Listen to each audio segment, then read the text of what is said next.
happen in this very deciding match.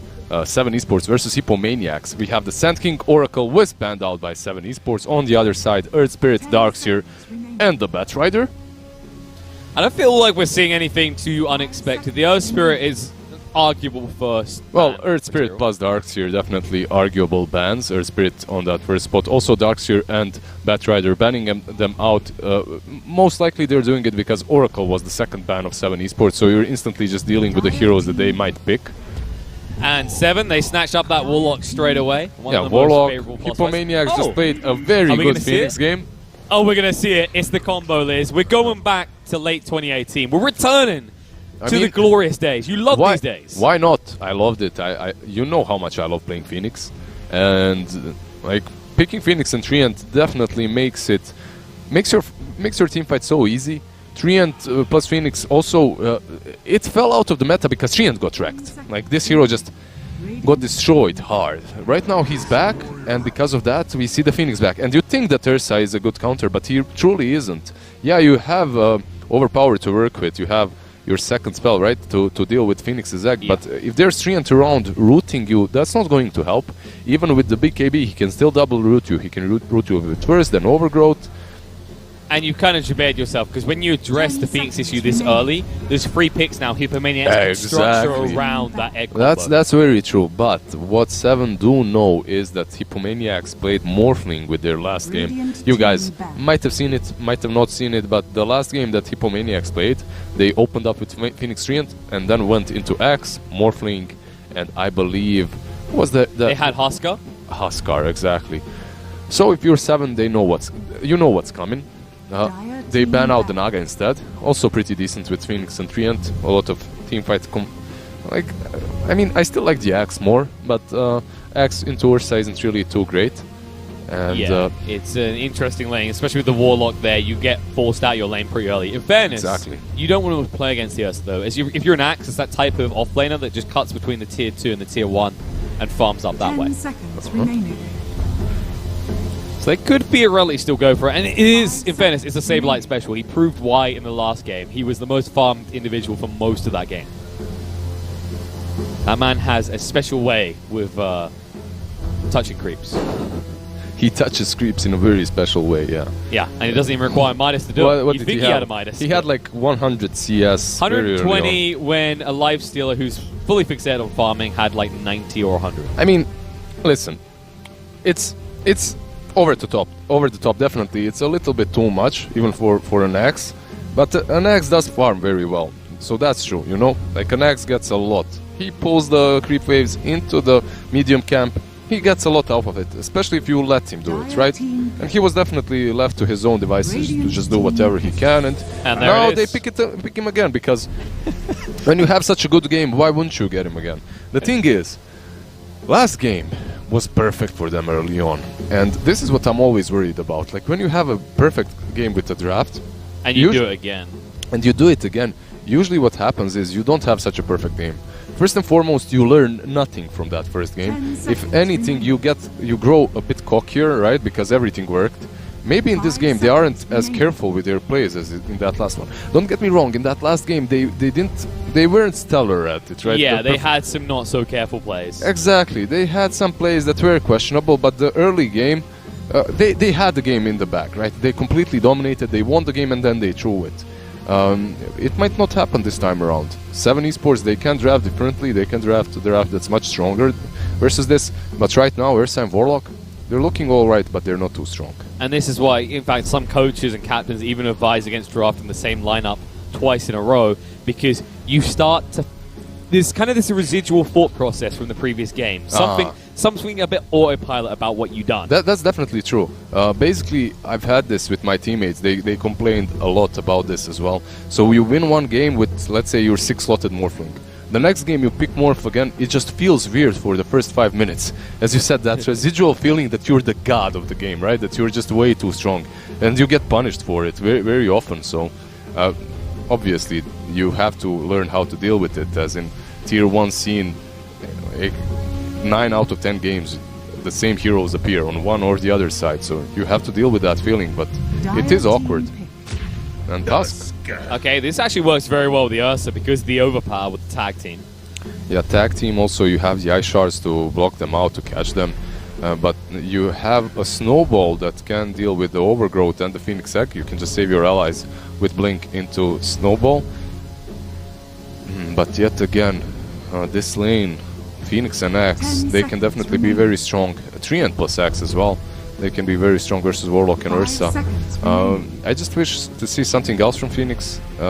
Like last game, he rushed the Shivas that I watched. Like just insta Shivas after Tranquils. I doubt we'll see it in this type of game. I mean, that's very greedy. I guess he had a really good time. That's why he did it. It's a very greedy build-up. Radiant team. Yeah, Let's he was see. exploiting the Weaver. circumstances. Okay, it's changed up a little bit this time. I mean, this is it, right? You talked about Ursa and how he's picked so early. They instantly pick Weaver right now. You see these three heroes, they have absolutely nothing versus the Weaver. You can't catch him. So why not go for the Weaver?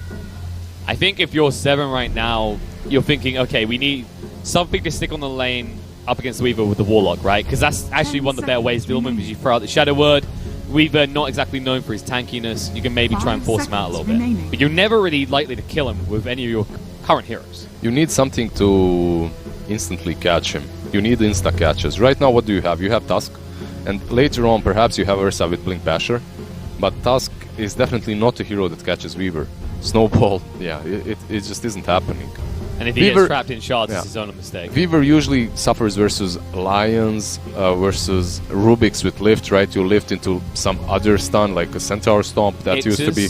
Yeah, a popular one, but of course you don't have room for that in your draft unless you're running like a Tusk free. Let's see, Norse. Okay. Alright, I mean, that's understandable. You can use your Arena of Blood and then push the Weaver to the walls, also preventing him from going invis, as it does reveal when it connects. One of the things that people don't really talk about way too often, when the spear connects onto you and latches you to a tree, even if you wear invis, you get out of it. Basically, you have true sight on yourself. And guess who likes to be near trees in this game as well? The Tree and Protector. Yeah. So a pretty damn decent. Can you spear Weaver into Tree and Protector?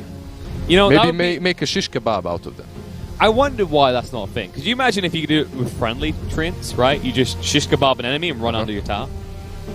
No, Liz, stop it. This sort of thinking gets us back to when Brewmaster had his ability to interact with fire spells. Wait, why didn't they give Aghanim's to Mars so he can make the thing instead? How do you call it? How do you call it in English? Is it shish kebab as well? Shish kebab, yeah. Yeah, it is. All right. There's a different way they call it whatever. Never mind. Yeah, you should be able to impale someone, turn around, and then throw them on the spear. Impale 5 heroes. Just make one big, make one big kebab and vacuum into spear. Yeah, and then you classic. have. Yeah.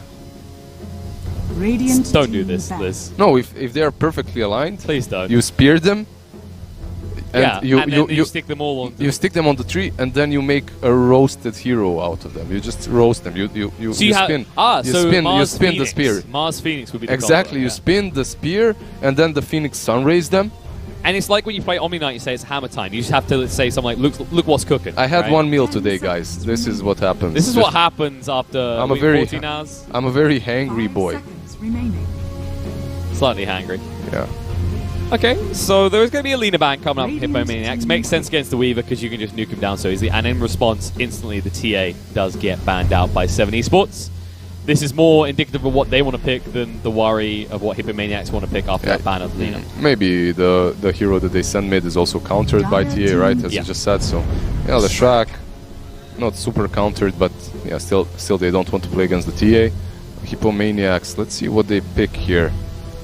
Lash is definitely mid, right? But you can put him on the safe lane, let's say, and put Ursa on mid. So you have to be careful. These heroes are interchangeable. I wouldn't mind seeing something like maybe a Wind Ranger out HIPPOMANIACS. Wouldn't be that bad, actually. Would be a really good pick.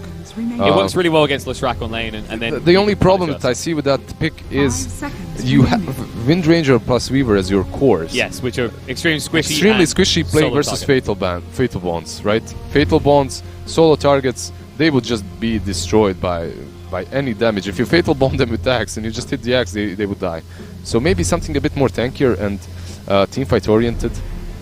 Like a Death Prophet if it wasn't banned out. You want something similar to that. Maybe Pugna? OD? Oh, Arc Warden, okay. Oh my. You know... Oh dear. That actually Oh, got my dear. mind off of Fatal Bands, because I was just imagining Warlock with like a guitar staff. Holy moly. So An I'm glad Arc we Warden? moved on to something you like to talk What's about. I know happening? you know a lot of Arc Warden.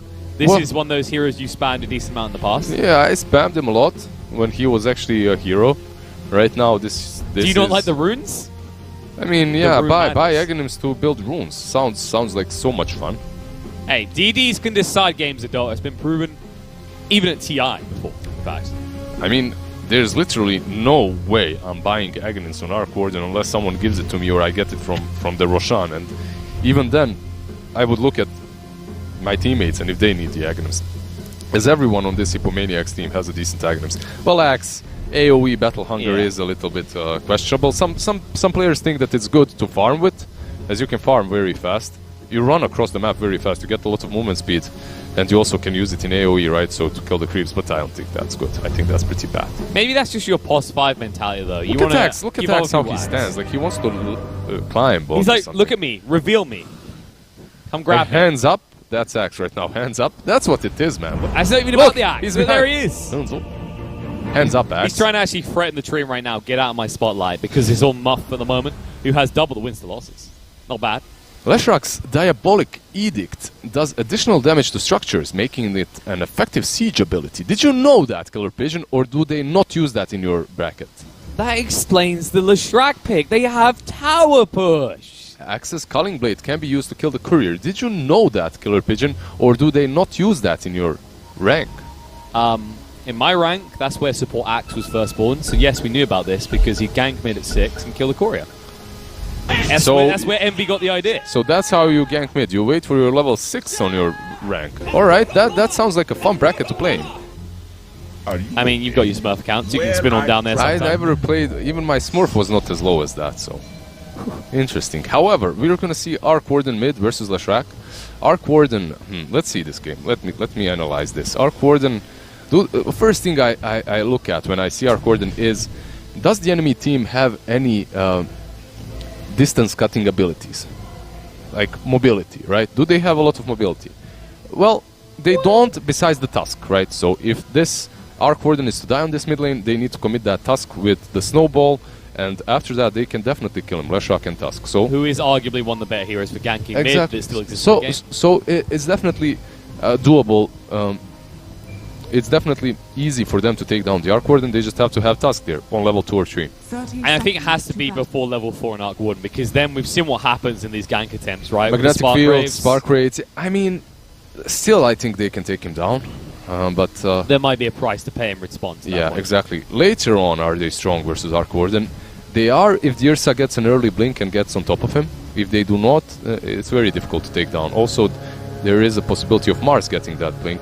So basically, you need heroes that get on top of him. Same can be said for Weaver here. But right now, he's gonna snatch that rune. It seems no, he won't. As Malik takes one, Dastan takes the other. Yes, and he gets his hand on one, dives out. They have started 3 heroes down here, and that has been revealed. Yeah, to the side of HIPPOMANIACS. it forces him to take the dive, but also it gives Axe an opportunity to just creep skip instantly. He goes back. But look at this. They're not letting him do that. Warlock is following him, and so is Tusk. These 2 heroes can force him away quickly. Of course, with the tag team, they can definitely zone him out before he manages to have that insane farm that he had in that last game. Look at him, so naked and innocent, he doesn't know what's coming. Yeah, I think... Yeah, they're gonna fight him here. He actually is hanging around for 3 waves. This is not possible. He cannot fight them. Saberlight, yeah, TP away, he'll make it out, but that And look at costs this. a lot of HP. That's a full wave denied now.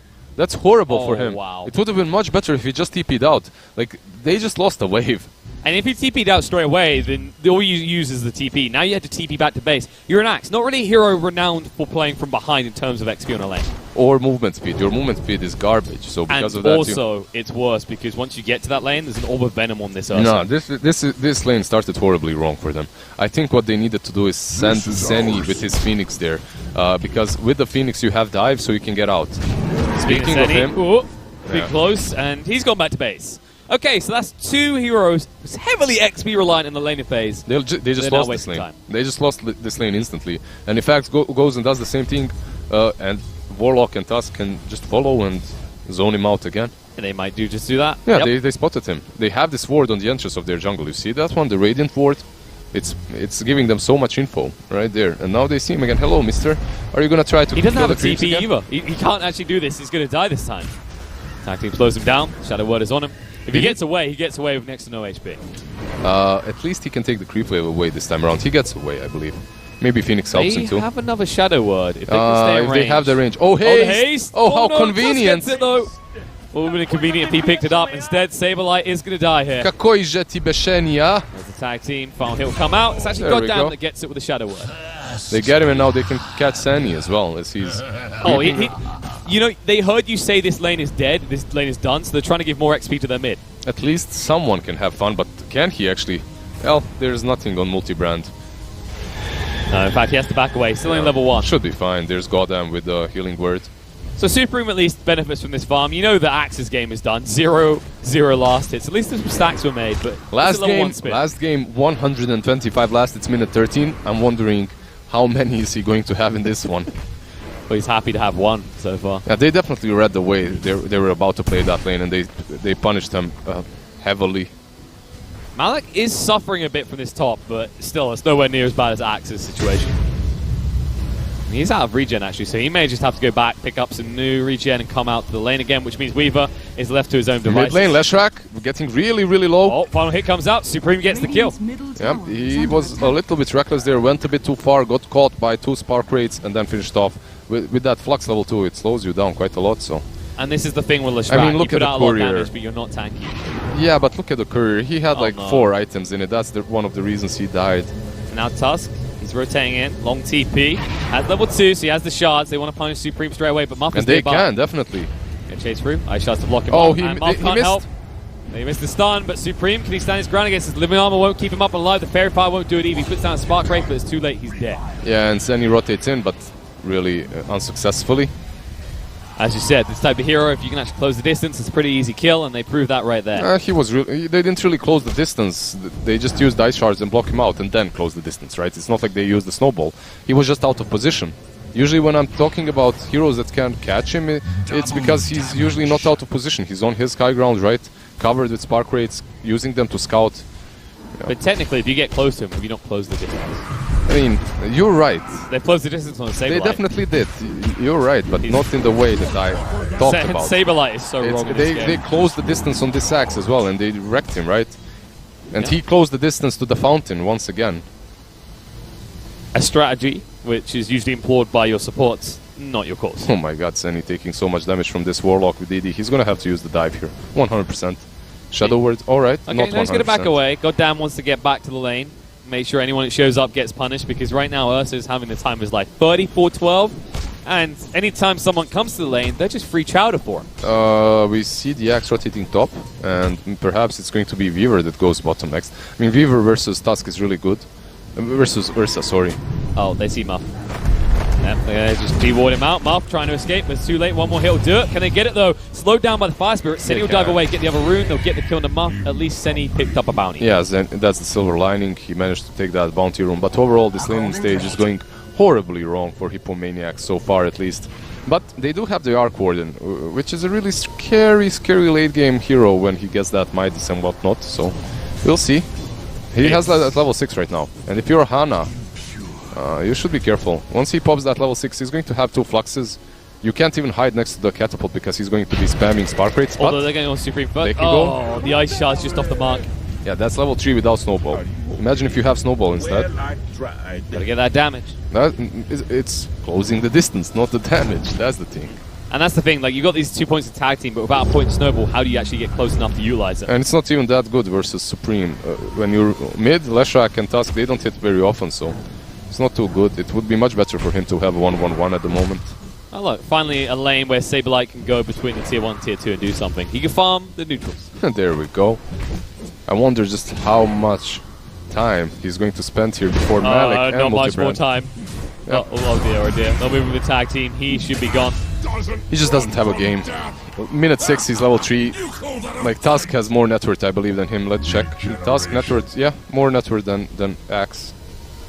Very unfortunate. And Midas already completed on Ursa.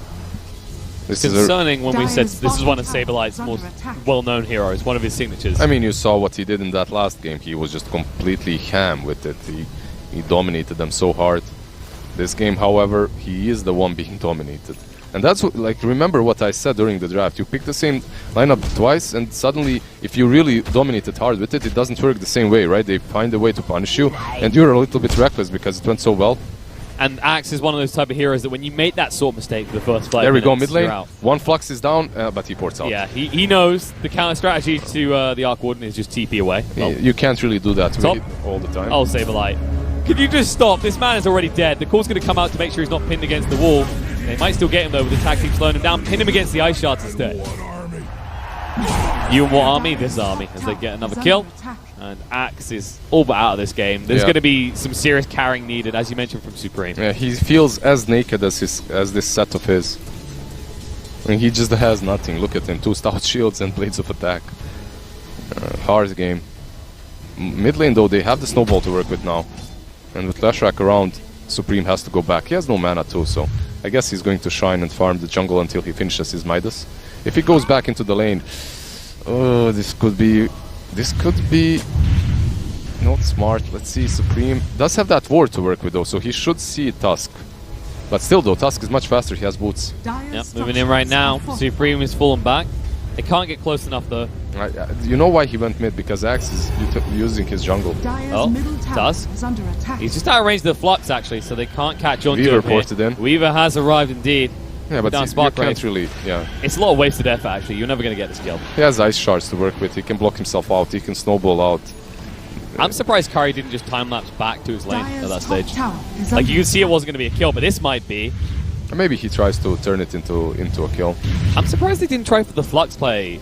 I know it's a short range, but... Yeah, but this is the thing, though. I think this is Supreme's fault. Usually when I'm playing Arc or when I see anyone else, you get at least 3 points in Flux. You actually get 3 points in Flux, 2 points in Spark Rate, and then you get more points in Spark Rate. It's just... It's useful. It's very useful to have 700 range on a spell. Sending.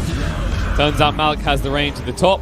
As Mars strikes and finds himself a kill. Curry is around, but how much can he actually do? He can outpush the tower and that's about it. He's at a stage where he needs someone to actually set up kills for him, and right now there isn't really anyone on the team, as we've just seen. Gonna go on bot. Warlock's gonna get caught. That's a nice consolation prize. Finally they find something, or do they? They're gonna keep sidestepping this. They kill out Gordon in the meantime in the mid lane, and now the spear across. Saberlight needs to retreat. Muff will go in, but he can't get the kill. Goddamn's gonna stay alive. Muff will hide in his nature's guise and move away. Saberlight almost dying there as well. Poor Saberlight. Not finding anything in this game on Axe. Minute 10, he's level 5. Not really happy. I like that he's built the phase boots though, realizing he's going to have to run back to base pretty often. At least there's something for him as he loses that tier 1 as well. Phoenix couldn't defend it, Arc Warden died. Trying to fight the Tusk in the river. And Arc Warden just says, okay, I want to fall back to farm, and the problem is your Axe isn't going to be making split push plays, which means it's heavily on Weaver to start just aggressing these lanes and forcing attention on They have a really strong combination of supports though. Also, not taking any chances with the enrage. Do you actually get the bounty? I'm surprised Curry didn't try to go for the other bounty instead with that Sokuchi play. Odd choice, especially with the living armor. There's not much risk to you at any stage. Yeah, he could have went for the other one. Instead, he tried to snatch his, and now he lost both of them. On the bot lane, what happened? Saberlight took one, Dustan took the other. So 3 runes going the Radiant way. And a 3k net worth lead now, and it looks like it might spike up more because Leshrac is prepping in the top lane for a push onto this tier 1 tower. There is a TP up from Muff. You talked about how these cores have suffered a lot. Arc Warden on the mid lane and Axe on the off lane, obviously, specifically Axe.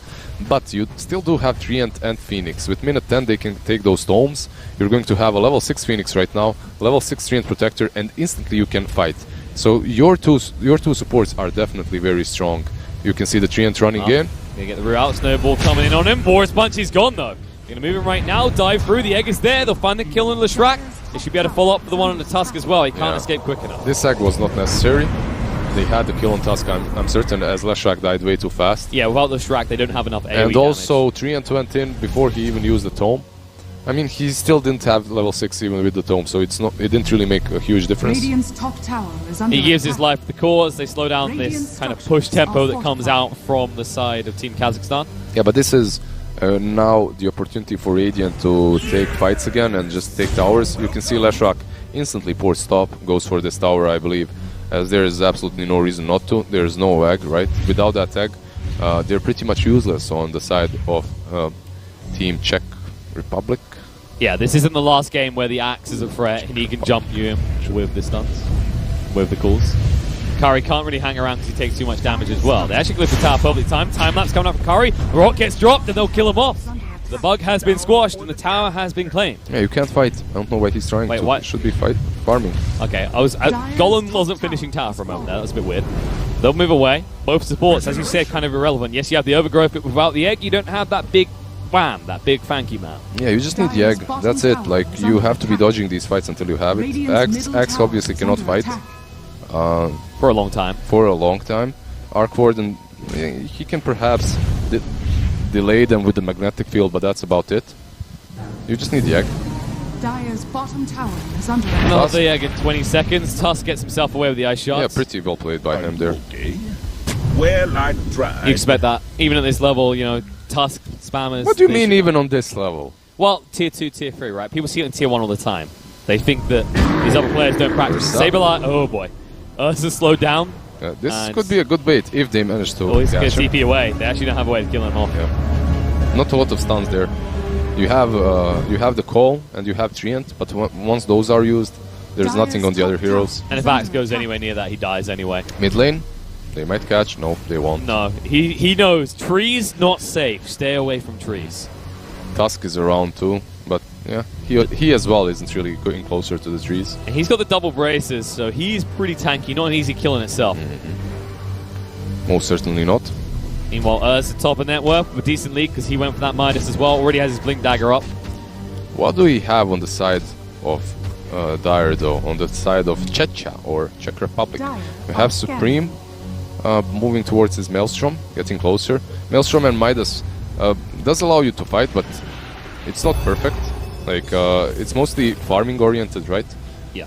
Then the third item is usually the one that allows you to farm, but allows you to fight. But farm heroes. Farm heroes. But if you go for travels and not Mjolnir, you still can't fight. That's the issue. Like when you go for travels, you're pretty much setting yourself up for split pushes, for your own split pushes. That is. And the concern is that when you have this Leshrac on the side. Yep. They are looking to fight as soon as possible. Exactly, and take the towers and strip you of map control. Now they'll move in for this tier 1 bot. Curry's lingering around, but he won't hang around for long. If he does, Tusk might punish it. Should be able to get this. Leshrac is nowhere near this though, so it's not the fastest push in the world, but with Ursa there as well, it's unlikely that they're going to defend this. Oh, they actually tried for the Ice Shard spear combo. It was close. Yeah, that was a good try at least. Oh, Snowball. Yeah, they move away. Multi-brand's out of the tower. They use the arena. The egg is bad. Oh, no, the egg is very bad. The Overgrowth trying to clip them in, but it's not going to be good enough because Phoenix went too deep. And Ursa just 1v1s the egg. Has himself an omelet. Now the rock's going to be dropped onto Supreme alone. They chase with the Curry, going to get him low. Time lapse forced out of him. They stunned up on a Muff in the meantime. The split earth to break through the trees. They'll burn him up and kill him off. Both supports from the Wombo combo are dead, achieving nothing with it in the end. And that means it'll be a tower fall. For it to be the Wombo combo, you need to use it at the same place. That egg was used way too far away. There was no way Treant gets close enough. And it was also used next to Ursa. It's the only target you want to dodge. X. Oh no, he gets the rage off in time. Home Blade a little bit too late. Saberlight pays the price as he does go down. Yeah, and they can't even catch this Ursa. He's just gonna go back. You can see the Blink Dagger completed now. Basher getting closer and closer. This Basher is a huge power spike for them, as they'll be able to take down that Weaver or Arc Warden once he jumps them. Well, you still have to be a bit lucky, but usually, at least, he first bashes them and just destroys them. That works against me. And so far up to this point, Ursa's confused. He didn't realize they added a new naked creep to the jungle. That is all that Axe is at this stage. Unable to do anything, unable to initiate, still doesn't have that Blink Dagger. And keep in mind, this is basically a naked Blink. He's got his it's 16 minutes in. Let's see the last hits. 16 minutes in, this Axe has 78 last hits. Not really the Axe from last game. At 12 or 13 minutes, he had 125. So this is a very different Axe. Yeah, it looks like Ursa has inhabited that body and soul with 5 kills and 126 last hits. Feeling pretty good. Good reason. That Basher will be available soon. 600 more gold and he'll have it. Meanwhile, Mars on the other side has his Blink Dagger. Is building into the Vlad's next, which will benefit the Ursa even more. As you can see, hear the Serbians shouting out in the distance. I believe they're winning versus German. That might complicate You things. guys can't hear it, but we definitely can, as they're really close to us in the booth, right next to our casting deck. And now Leshrac moving in. Supreme's got his clone here. They'll just clean that up. Muff is nearby, but they see him. The Yule's going to come out. They should have the stun follow-up. And they'll clean up that kill. They might even move into the Roche Pit now. That's a level 13 Ursa. Yeah, why not? Treant is pretty much half of their team fight. You can still fight around the pit with Phoenix, but it's not easy. Midas. Use your Midas. You know what they have? They have exactly that. Spark Rate in the pit, which scouted them out. They also have that ward right next to it. They can have their wombo combo if they get in position quick enough. Exactly. You're going to have the Treant respawning in a few seconds, and you can see Arc Warden just spamming the spirits. It's very difficult for Radiant to go into the pit even with the Ursa. Instead, they smoke up. They will be looking at taking a pick-off first, getting a pick-off, but there's no mana on Lash, so what do you do with this? If he only knew there's a region on the bottom lane, that would benefit them so much. But he doesn't. He'll probably go check the rune after using the shrine now. Yeah, this is how this typically goes. Exactly. Oh, there it is. There's Malik checking it. Whoops. Seeing the rune. Pinging, why the hell did you just use our shrine? Stupid. Yeah, there's a smoke from both sides now, though. Who's the one on the Radiant is going to run out very soon. Tusk, dust reveal. Muff's been seen, but he's hiding in the trees now, so they can't find him. Do you see how far ahead he is? That's so good for them. Like having that Tusk up front, the way he just played, it gives you, like, you have to engage on Tusk. Yeah, he's doing it again. That's cool. The blink in from Saberlight, but they drop the rock straight away. The Felt Bonds, the arena trapping in Saberlight. Even finds Muff for the side, gets the Overgrowth down, and they burn through the egg again. They actually can't get the combo off at all. Now the Yule's going to be on the Supreme when he comes down. He's in a big mess here. They're burning through Leshrac. He might give his life, but it's for a good cause. They kill off the Arc Warden. Yeah, you need to save your spells to catch Ursa. If you don't catch Ursa, he just deals with the egg instantly and you lose the team fight. Roaches as well. And that's what I was talking about, Tusk being so up front. It creates this weird buffer zone in which when you're dire, you don't really want to jump him, but you have no options, right? It's kind of like the Undying logic of when he used to when he got the yeah, Undying ogres, right? You know, they just run into you and they're big, they're fat, they're ugly. You want to kill them, but you know that to kill them you have to waste at least one of your controlling spells, and if you do, then there's his teammate just following up and taking you down. Exactly. Especially in a game such as this one, in which you need to play your hand perfectly in order to win the teamfight, as you're so far behind. It'll be interesting to see if they go into the pit when Leshrac is up, because while there was a buyback on Phoenix, you used the combo already. I don't think they have to. They can. There is the egg, as you said, used, and also the overgrowth. So you can go into the pit, but so far, like, the way Ursa is being played, at least, you don't really have to be mad about the rush. But let's see. Blinks in and goes. The tag team active as well. This will be pretty quick, especially with the assistance to Leshrac. They won't be able to get across to try and defend this quick enough. Exactly, Arc Warden isn't really even coming closer. He's just going to farm instead. They know what's happening. They had that ward. They saw it perfectly well, but the smoke is there. And they saw the smoke as well with the ward, I believe. And they just need to get the hell away from the pit as quickly as possible. Meanwhile, it looks like there will be a push. I mean, it's an Arc Warden lineup, right? So pretty much the only thing you have to do is split push and farm and defend high ground. King's coming out. Curry, he's been seen. They'll put down the arena and he'll time lapse out. They were a little bit slow to react. They didn't expect him to be there. Just cooching away. They can't quite catch him. Curry should be able to TP away after one more use. Saberlight will TP out as well. Oh, moving in though. They pin him to the wall. Weaver, the valuable kill has been found. He has enough for another Shikuchi, but the War's Punch comes in. Off the mark.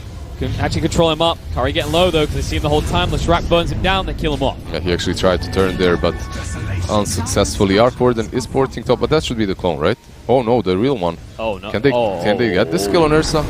I mean, you expend the Aegis, but you might find someone in return because you can see the TPs coming in right now from Kazakhstan. Oh, off the mark. Seni doesn't get hit by the spear. Yeah, but Snowball fruit. Really?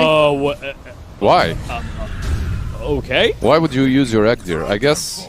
I mean, He's trying to ask us the infamous question: what came first? He buys himself some more time. Arc Warden is able to run away a bit further and TP out unless Ursa sees him. No blink, no blink. 5 seconds. Yeah, he's fine.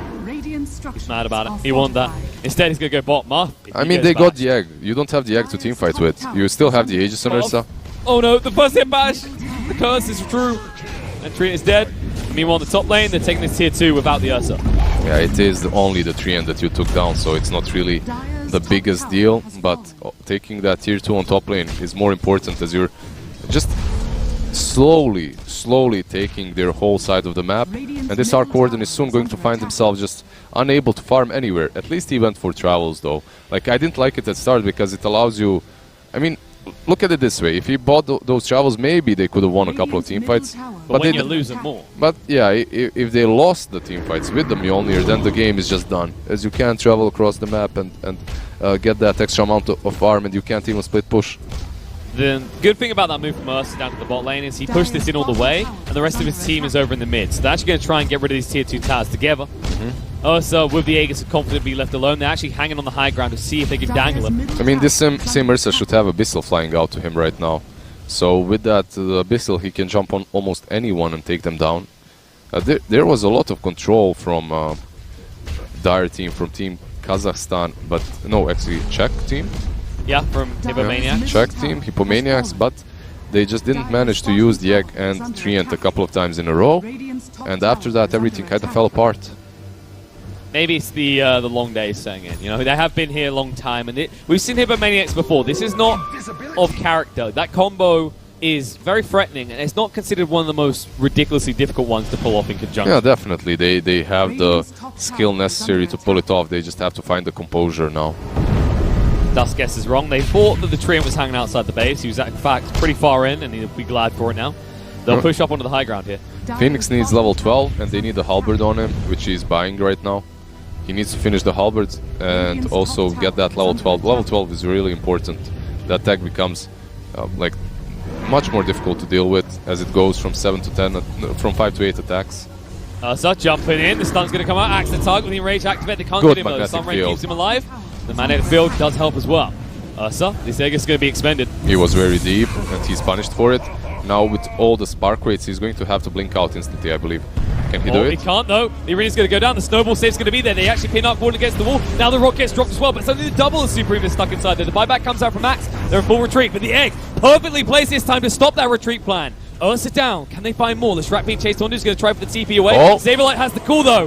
He says, look at me. Look at my manly form as he finds and sets up another kill. Saberlight is finally able to have an impact. Oh, Tusk, he's going to die, man. Like, look at that. Yo, run to him. Goddamn, goddamn. Oh, no. Goddamn. Goddamn, goddamn. I don't know what he's goddamn doing. Play some Dota. What he's not goddamn doing is saving the life of his comrade in arms. Yeah, he was literally... I mean, poor Tusk. He should have just ported to the fountain, though. Yeah. Goddamn is teaching him a lesson. He's saying, look, if you don't know how to TP accurately, this is how you're going to learn. Yeah. I'm going to leave you hung and dry. He's being the strict parent right there. Beats him with a stick. Yeah. Overall, though, the game just turned. Not completely, obviously. But it's the beginning. But it's the beginning of, yeah, what might be a complete comeback by Czech team. And we might see a big power spike soon. Oh, that was really close to I was about to mention him because he's getting ever close to that blade mail. And that is a huge power spike for the Axe, especially in this type of game against the Leshrac, against the Ursa. Yeah, I mean, Ursa diving in the way he did versus the magnetic field versus the Arc Warden, he should know better. There is way too much control on the side of, on the Dire side, on the side of Czech Republic. What Tune usually want to do is just push the tower, but it's also very hard versus the magnetic field. So you try to get the pick off, it just didn't work for them. But they went way too deep. Moving in with the Abyssal, they should be able to find the kill on the Weaver. They pin him against the wall and kill him off. Now they get the kill, and they get the big one as well, as that Weaver has the Mjolnir completed 2.1k gold. He was getting really, really fat. And he should know better than that as well, because you know the Abyssal is there on the Ursa. Exactly. But you need to create space, right? Your Arc Warden is farming, your teammates aren't ready to fight, so you have to be doing something over the map, and you risk it. He basically risked it. He was hoping that Ursa was somewhere else. I guess the argument is you can try and make these split push plays, but you shouldn't be standing still at any given time. Yeah. And sadly he was, because he really wanted to hit that tier 1. They're still standing in the bot lane. But look at how many wards they have. How many wards do Dire have on the map, Pigeon?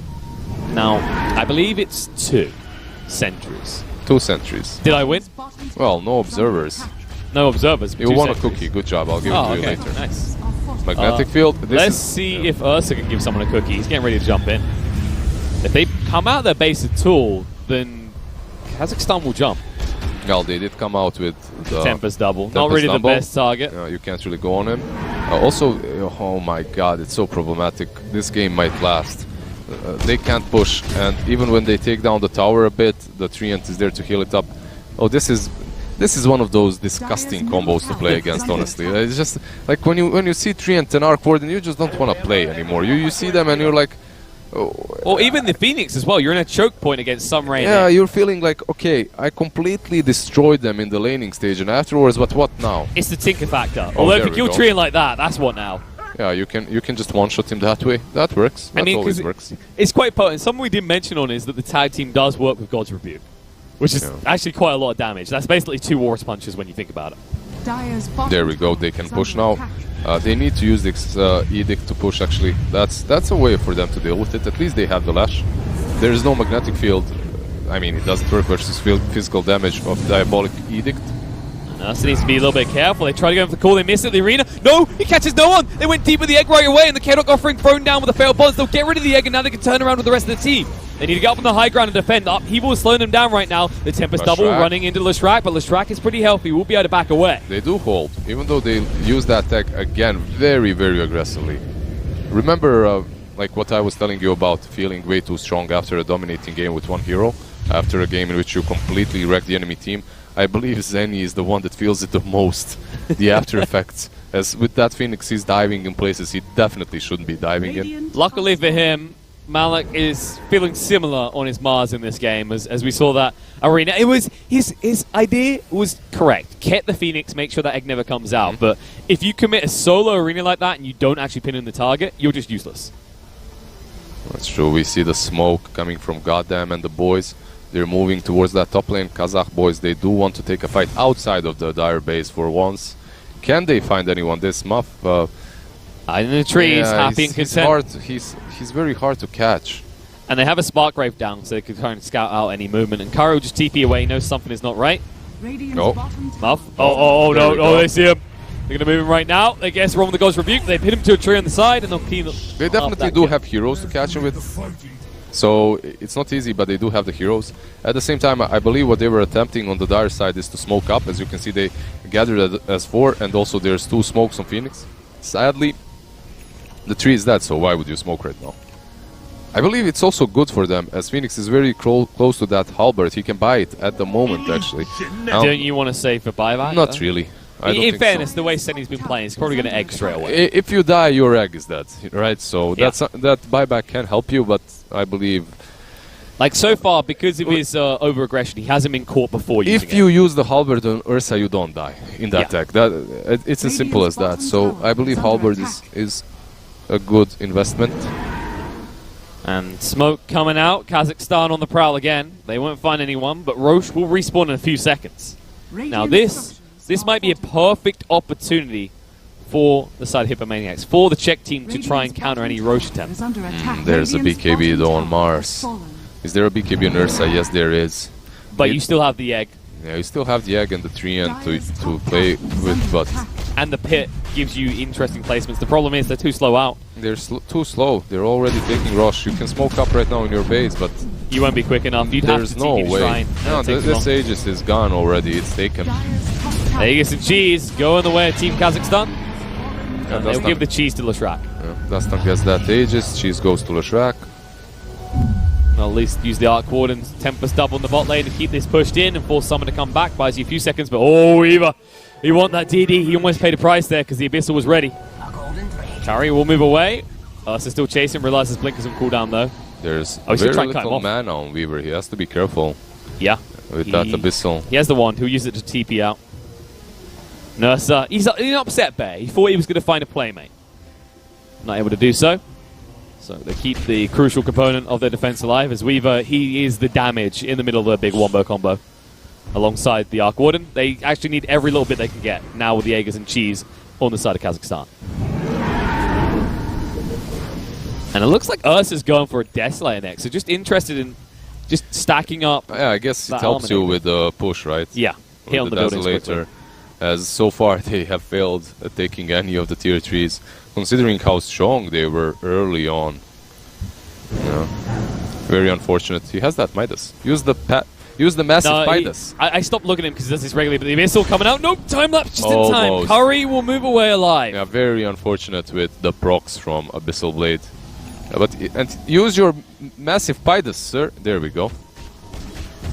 Okay, He finally Goes slaps a up, creep round the face with his glove. The halberd is completed on Zenny. I believe it's time to smoke up. Even that BKB doesn't help you from the halberd if you use it properly and fast and on time. Even got the Fire Spirit's DPS. There's a decent amount of extra damage that's coming out with that talent now. Yeah, it's like you take that talent 80% of the time. It's really strong. Because you're going to egg anyway. What's the point of more health? I mean, you usually don't take it when you're behind, and when they're finding easy way of jumping on top of you, that's when you don't take it. You go for the 500 HP. Don't you like it for the ability to maybe push out the lanes if you need to substitute into that role? You mean the 40 damage? Yeah. No, I'm you're talking the other way around. Yeah, 80% of the time you're taking the fire damage, as Yes. it helps you with your farm, also with pushing out, also with killing heroes. But you go for the HP if they can jump on top of you, so you have some extra sustainability on yourself. 500 HP isn't little, but it's very rarely picked. Yeah, it just makes a lot more sense to take the DPS. Allows you to farm better, allows you to actually put out more damage in fights. And then let's be honest, you should be able to get your egg off with 2100 HP. Speaking of the talents, Warlock is moving closer to his level 15. Tusk already has it, which gives him 150 snowball damage. He didn't go for the level 10 experience talent, which is interesting considering how far ahead he was. Usually, when you're really doing well in the laning stage, you go for the experience talent. You're trying to avoid saying snowball, aren't you? Why? And you start to snowball out of control. Yeah. Yeah. I don't want to say that. I say it way too much when Tusk is in the game. You don't even mean to, and then you realize he's there. It's like... Yeah, I'm not even trying to make the pun. It's just there It staring happens to me all the time. People are like, I see what you've done there. It's like, I didn't mean to. Yeah. It just makes sense as a statement. I mean, I wouldn't say that. It cringes me as well, you know, as when I say it, it's Oh, calling Leshrac. He went a bit far forward here. They're trying to keep him alive, but he can't get the cheese out in time. The arena goes down. The buyback out from Leshrac. He has got the means to get across. In the meantime, the Igor's going to go pop, and it looks like it's trouble for HIPPOMANIACS. Kari, Walrus punch to hell. Forced the buyback straight away. They commit every buyback they've got. Trian is dead. And Leshrac is back in the fight. Courtesy those boots of travel. Yeah, everyone's on the line now, so you'll force them out your base, but that was costly. And they didn't use the cheese. They didn't use the Aegis either. They can reset and go again. Yeah, Lash did buyback, but you can definitely reset. You didn't use the Aegis or the BKB on Ursa, and the egg has been used. I mean, these sirs on the side of Czech Republic, they definitely have to start using the egg and the overgrowth together, and they have to start using the items that they've got. Primarily the halberd that Zenny has just bought. Well, what they need to do right now is buy themselves 70 seconds so they actually have the combo available again. Arforden is doing a decent job as he's sending his clones towards the bottom lane. Exactly. He also has his Hex to work with, so he can delay them a bit more. That'll buy them a little bit of time, so Leshrac did have to go back. He does have the boost to travel to get back out in the fight. That was what we saw come into effect when he was the first casualty. Probably the worst target for them to bring down first because he has those boosts to travel. But then again, who else do you take out? Mars isn't an easy find, and Ursa has a second life. It's a tough one. Let's see. They might have to make that choice very soon now as everyone is converging on the top lane. Everyone from the Dire side. Phoenix is still trying to outpush bottom a bit. It's good when you're pushing creep waves in like this, as you can send the Arc Warden onto the tower instantly. Force yourself away, sir. No. No. Okay, there we go. Oh, yeah. Still gonna die, though. He's toying with the Ursa. He won't be able to get through that Aegis, but he keeps him low enough that he has to think twice about approaching high ground. Yeah, but you give him a lot of gold and experience. He has level 23. Did lose that Aegis, though. Yeah, it bought you time because now with all your buybacks gone, you just need to buy as much time. And without a second life on the Ursa, you might find Kazakhstan think twice about pushing it. Without second life on Ursa, he still can save for that buyback. And the same can be said for Radiant team or Czech Republic, because they have used every single buyback in that last fight. So if you just get one single pick off or two, you can push high ground. That's what they have to do. They might even smoke up here in the Dire jungle. No, they don't have any smoke, so I don't think that's gonna happen. They have the MKB. They have the MKB completed on Ursa. This MKB is good. It's definitely good versus magnetic field. Sadly, it doesn't work on buildings. That would be a little bit far. Yeah, so you have to... You're pretty much just saving your... Just killing the allies, right? The enemy allies. And the extra DPS now means that you should actually be able to kill the Weaver at any point. Because of the Abyssal, we saw it previously. You think about how much health Weaver's gained. He's gained like 200 compared to before. So if you jump in and catch him before he BKBs, he should fall to a full overpower. Yeah, you do have ways of catching them too, and this Arc Warden is getting stronger and stronger. Hex Crystal is completed. Knock knock. The Shrek is in the base. Yeah, you need to start defending with the magnetic field after this fortification is done. And he's waiting pretty far back. He can't afford to go down. None of them can. They need a big Radiant's combo bottom coming out. tower But you is see under how split up the side of Kazakhstan already are. Dire's top tower is under attack. Sunray trying to force it back. Oh, this went pretty deep. Gonna get Halberd disarmed. is there. Bold move. Doesn't pay a price for it though. He does force them to use the halberd at least. Dire Stun comes out, connects onto 2. Leshrac is fine. They need to get rid of the Swarm before they go back up. And tower is actually, dead. no. Hex coming out, looking on Leshrac, but the Glimmer Cape will protect him. And they can't pursue out He wants because to use there the is Mars Midas. waiting here. Oh no, passive Midas. Oh dear. Massive Midas for Arc Warden. I've said massive Midas so many times that right now when I try to say it wrong, I say it right, you know? That's a very good way of learning how to say items correctly, Les. Yeah, range Rax Proud of is you. falling on that top lane. Leshrac slowly but steadily taking them down.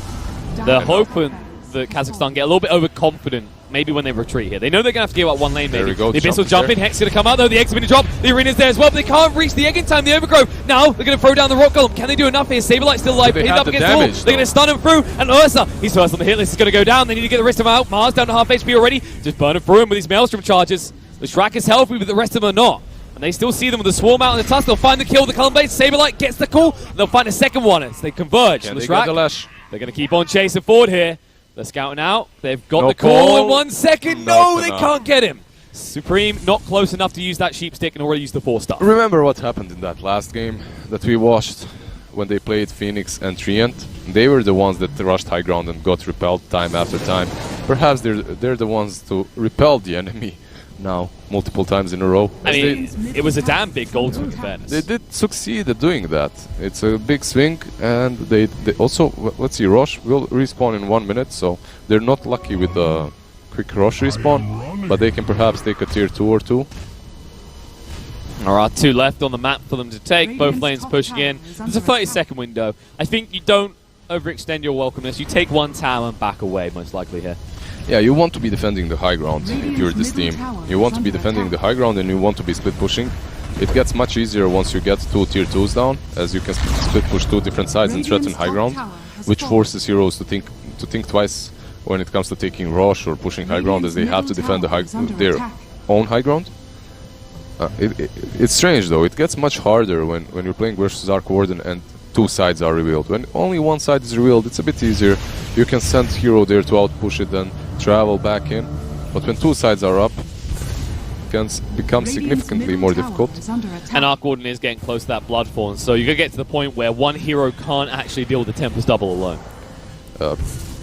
Massive Pidus, sir. Has he Massive done it Pidus? again? Oh no, it's Arc Warden this time. Yeah, Massive Pidus. He was attacking the creeps and he didn't use it. Oh, I had to check Ursa. He's been the biggest criminal for me so far. He was literally attacking the full creep wave and he didn't use it. I'm triggered. I'm triggered. I'm watching this massive Pidus and I'm triggered. And you're not the only one, okay? Gaben's so mad he just spawned a Roshan. And this one has a Refresher Shard, so critical for both sides here. Yeah, this top shrine has died. fallen. Yeah, this refresher on Warlock would be huge. Same can be said for Mars. And on the other side, you could have a refresher on Phoenix. But they aren't really ready to leave their base. You can see they're smoked up, but they're smoked up in their base for the full duration of the smoke. And that means they can't stop this from happening. It's going to be another Roche going the way of Team Kazakhstan. We'll have to see if, once again, HIPPOMANIACS can hold on. If the Czechs can keep their opponents You out. know what I noticed? I noticed that no tier 1 teams, like their midders, they never sell the bottle early on. They save it for these 40-minute runes. Very rarely do you see a bottle sold. And then when you have minute 40, you give the bottle to your carry if he is a good DD carrier, and it can change the flow of the next team fight completely. Doesn't seem to be something we're actually seeing in this game, though. Yeah. And We Reaver haven't has seen to a go lot back. of bottles though, too, so there's that. Dire's top barracks are under attack. Double damage on that Ursa, still Oh. active. Hexed up. Gonna force him away. He has the Aegis to work with. That's got BKB. Doesn't want to have to use it though. The And the Shrek stands yeah, him. the target you want to... Oh my god, he's taking a lot of my- damage. Yeah, the Sunray doing a lot of work here. He needs to be careful. We'll move away. Bloodstone used. And the problem is, if you don't get it straight away, you're seeing it right now. This is the benefits of the Trin. He's going to heal up that melee rack. Exactly. I mean, melee racks, it regens on its own too, but Treant is definitely helping it heal up faster. So we'll deward them. Magnet field, there we go. Oh, moving in. X going to Halberd be is there. there. They actually went in the arena in the wrong place. Saberlight moving in with a call. Overgrowth. Going to try and protect it. The Overgrowth as well. They're going to stun him up. The Kato offering comes out though. Can they do enough work? Here's the real question. They're going to actually soar out. Senny trying to burn the back line. The second rock goes down with a refresher shard, though. And they might have the damage. Leshrak's getting low, though, but the BKB still active. Weaver going to chase him through, gets a kill. And Leshrak is dead for 115 seconds. They're retreating. Can they get everyone out safely and then just regen and come again? Is the real question. Hex they lose on the Ursa. Phoenix. Hex coming out on Ursa, trying to chase for him. Rooted up as well. They pop gone. the Aegis. Curry zoning away any assistance as well. Tusk is nowhere nearby, and they'll run through, kill off the Mars. Time that's being used. Snowball through, looking for the Walrus Punch, but not enough damage to the Weaver. He'll kite out and move away, getting pretty low, but not low enough to kill him off. Ursa's still healthy, but he can't find anyone just yet. Curry still retreating with the shoot. He moves away. Saberlight does go down to goddamn. And they will get rid of this goal. He died to the Warlock Golem. And Ursa, he didn't even hang around. He's like, hell no, this is over. We don't win this. He runs to the high hills. He runs for the high hills, but he doesn't waste his one attack to kill those Raxes. And because of that, we see the lane just the same like 2 minutes ago. That one Rax alive and healed up by the Treant. So Supreme and his boys are definitely holding the high ground, and it's becoming significantly harder and harder for Radiant to push. Like this teamfight was much better executed by Dire, though. Like this is the first teamfight that they did well, though. So what happened there? Phoenix jumps in, uses the halberd and the egg on the Ursa, right? Ursa pops his BKB and Rage to try and deal with the egg, and then you see Treant coming in and using Overgrowth. That's a perfect scenario for Dire, and that's what they did. Also, Arc Warden was really playing that fight well. He forces himself away from the Ursa and the Spear of Mars, so he survives, he doesn't get caught.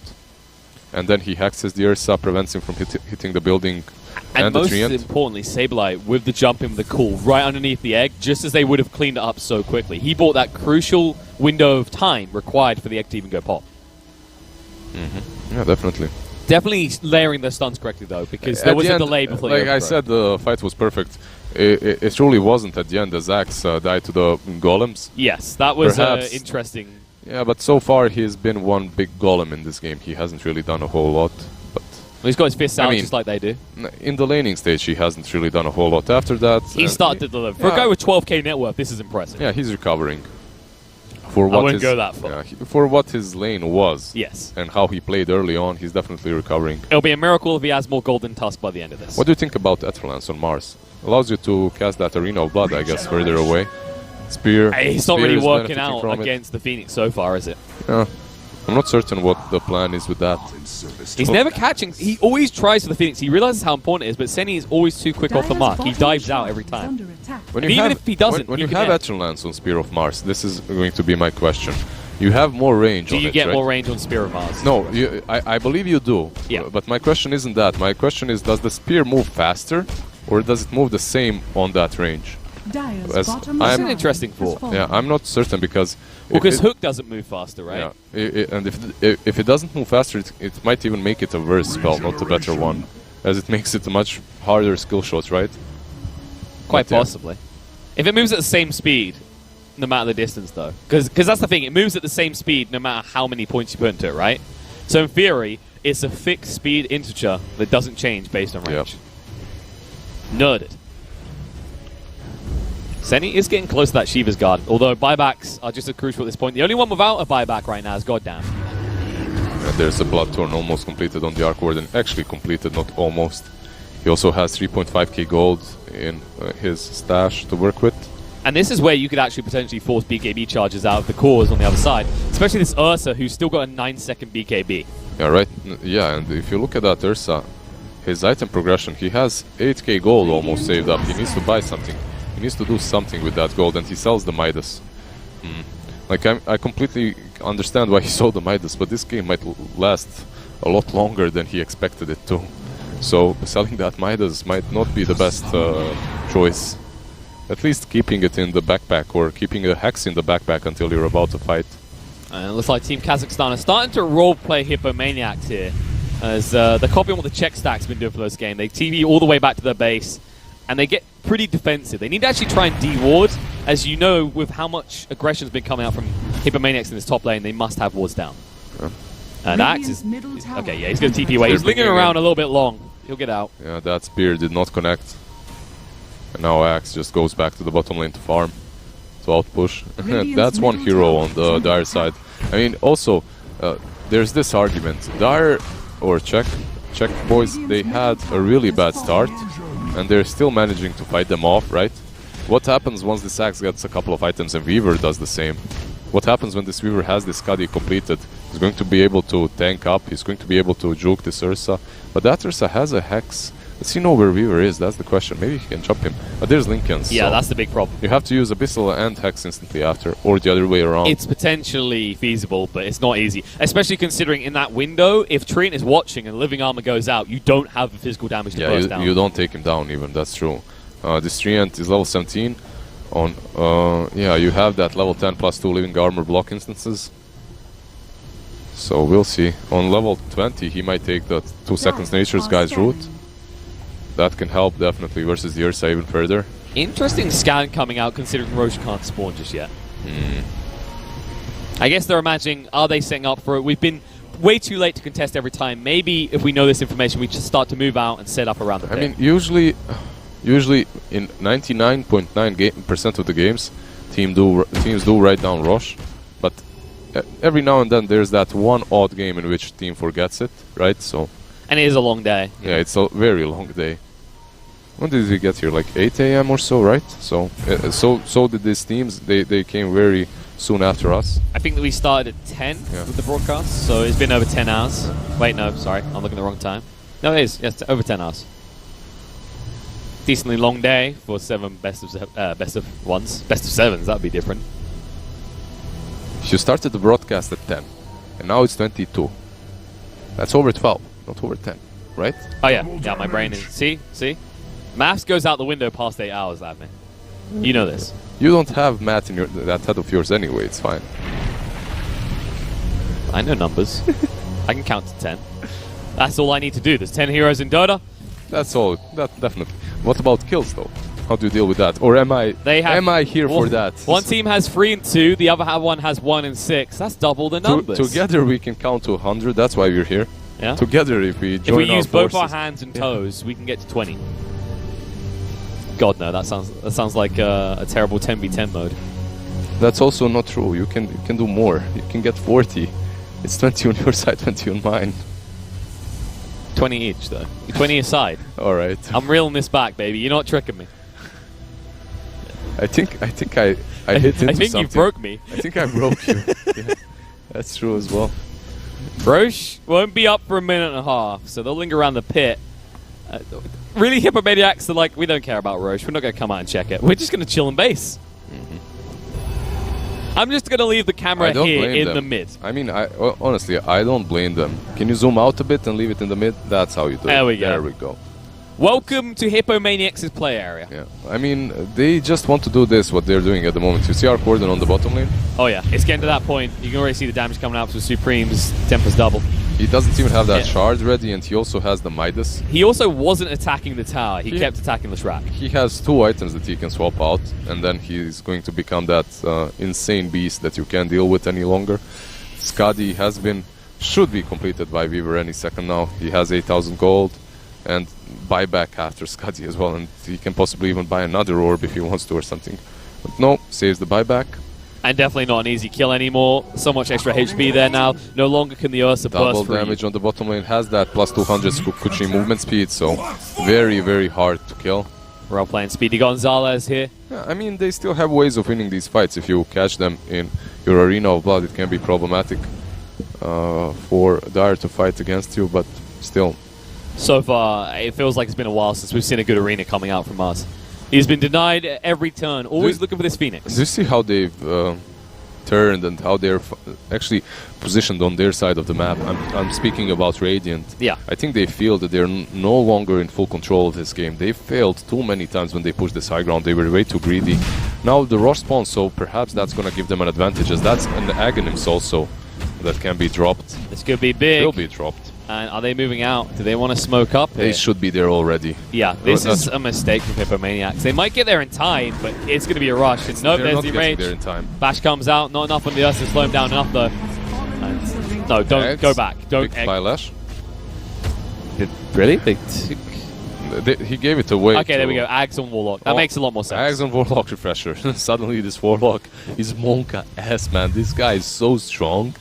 Like refresher shot plus Ags. Suddenly like your position 5 Warlock turned into a Warlock that was farming really well. Oh my god, the fight. Oh, Arena in the mid lane moving in. Saberlight stands scout with the blade mail, and now trying to get rid of the egg quick enough. Can they though? The rock gets dropped, but no, the egg is going to go pop. Ursa's pretty deep here, and now they're well aware here. The second rock's going to get dropped straight through with the fail bonds there. Senny going to get low, goes down. The snowball in. The damage is overwhelming. Axe can't stand his ground against it, trying to move away. Just about in time. The buybacks come out from Tusk, from Phoenix, and the Aegis has been claimed. Supreme. His Tempest double slow them down. They'll look to retreat. They got rid of the Aegis. They got rid of the Refresher Shard as well. They say, okay, that'll be enough. Yeah, you forced one buyback on that Tusk, right? On the other side, Zenny bought back, but he doesn't have ulti. However, it's going to be very hard for HIPPOMANIACS. It's actually going to be very hard for Radiant to push in. Let's see. Arc Warden still has his magnetic field to work with. 2 hexes. Here it comes. Going to burn through the creep wave. Already has the living armor preemptively there, and the hex goes out to Leshrac, which will force him away. In fact, he needs to be careful. Glimmer Cape will protect. No bashes going out in the Weaver. And Hex returned onto that Tempest double. I believe this fight was well played by Dire because they forced the Refresher Shard from the Warlock, right? 2 ultis were committed by him. Yeah, you didn't really expect the fight there, considering where HIPPOMANIACS have been fighting at least half of this game. I think it's really good that they forced it away from their base. Yes. Because it's much harder to fight in your base. You have nowhere to flee. You have to be fighting around your axes or they're gonna fall.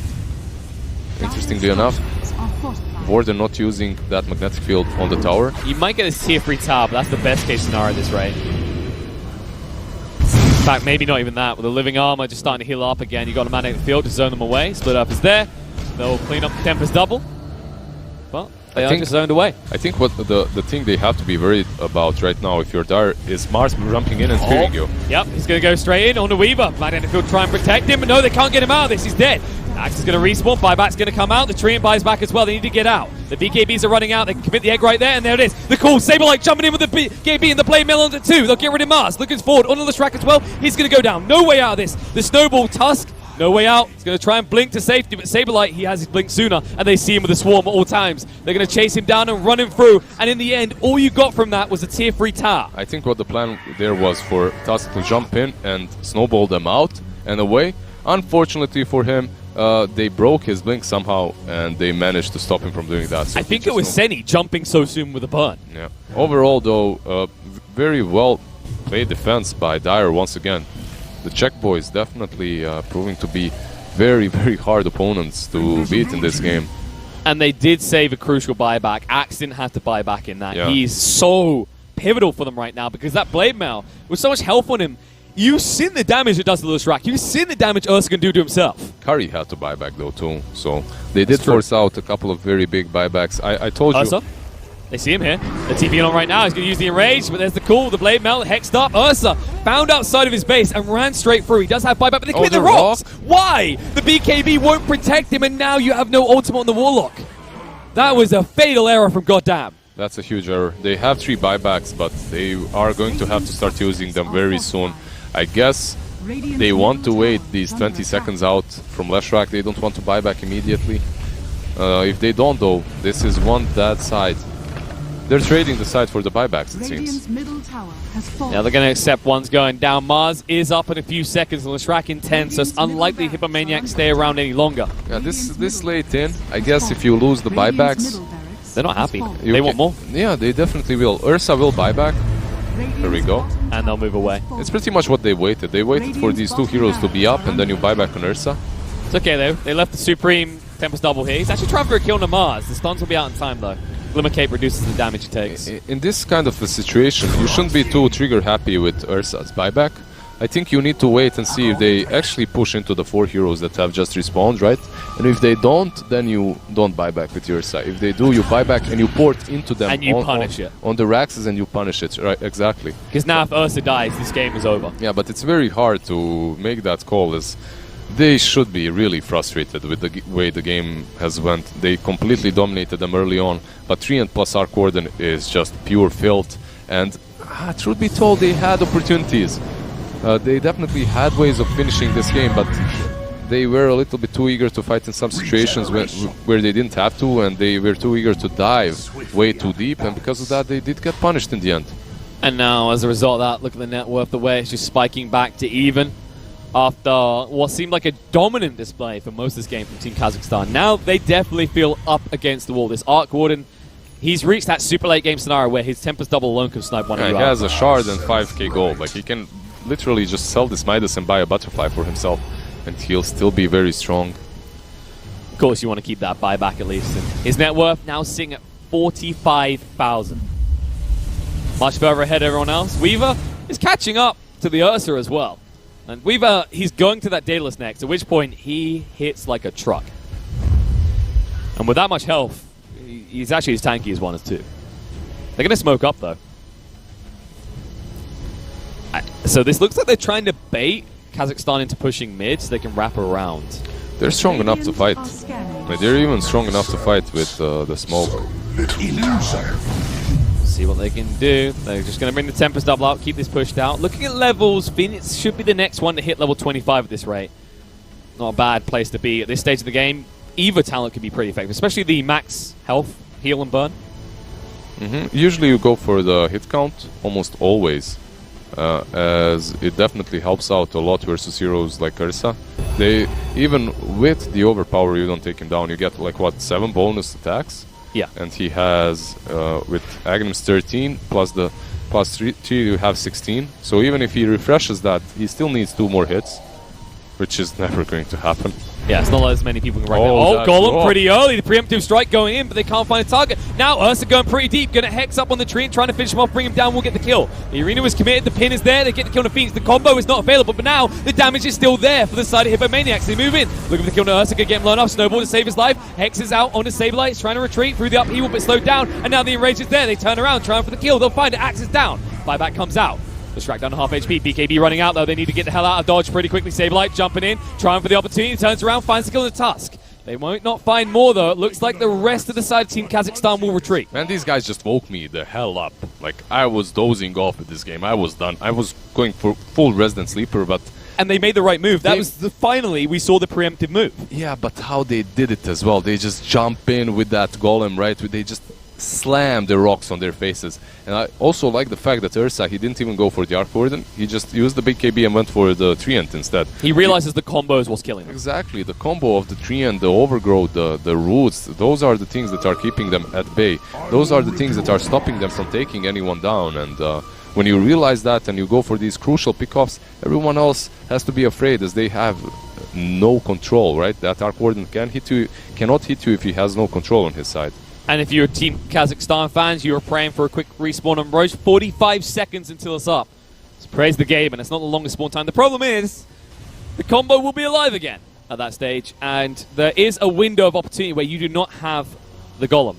You can't actually go for that big smash into their face like you did last time that worked out so well.